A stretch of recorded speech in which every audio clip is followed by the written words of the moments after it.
잉어 총각의 낚시 다큐멘터리 베스윗 정석 제7화 2편 겨울 베스가 얕은 곳에서도 잡히는 이유.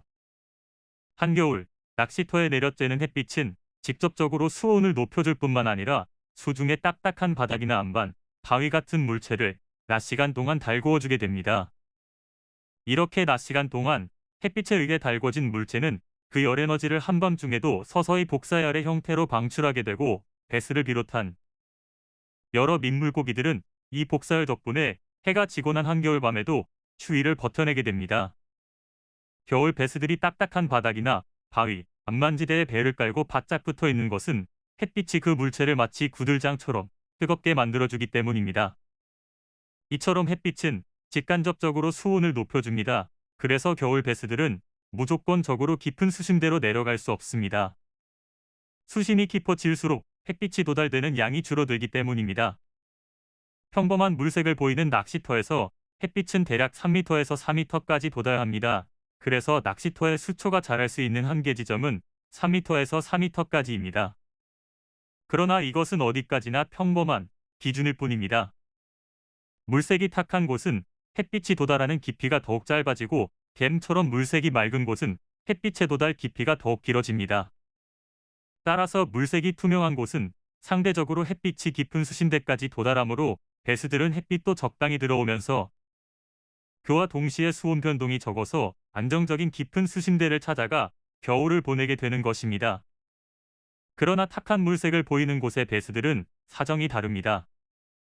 물색이 탁하면 그 낚시터의 겨울 심층 수온은 햇빛에 의해 직간접적으로 데워지는 데 한계가 있습니다. 이런 낚시터는 심층의 햇빛의 도달량이 적어 겨울을 버텨내기가 부적합할 수 있습니다.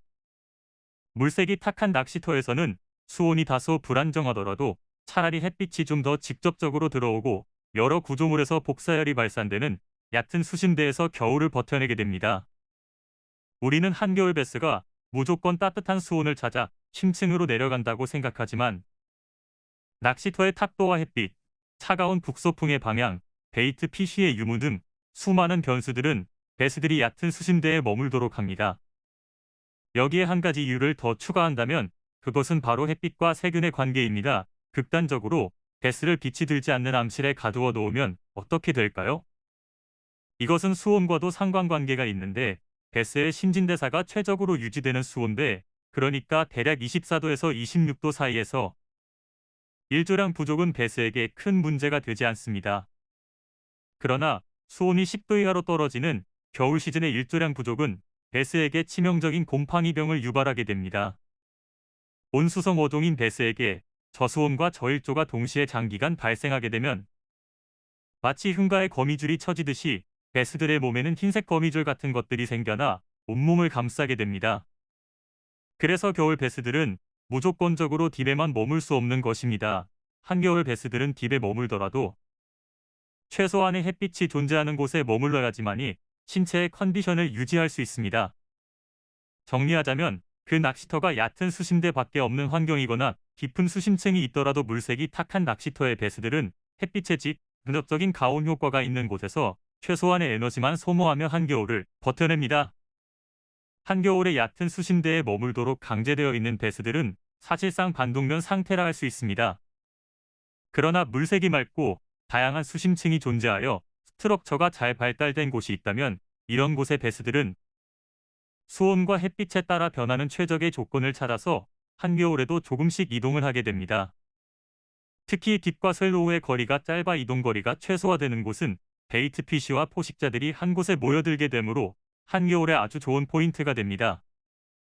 겨울 베스는 얕은 곳에 있다 또는 깊은 곳에 있다 이렇게 이분법적으로 속단하는 것은 금물입니다. 생존의 관점에서 모든 가능성을 열어두고 베스들이 혹한의 추위를 어떻게 이겨내는지 이들의 마음을 진심으로 헤아려 본다면 한겨울 베스 낚시가 조금 더 수월해질 것입니다.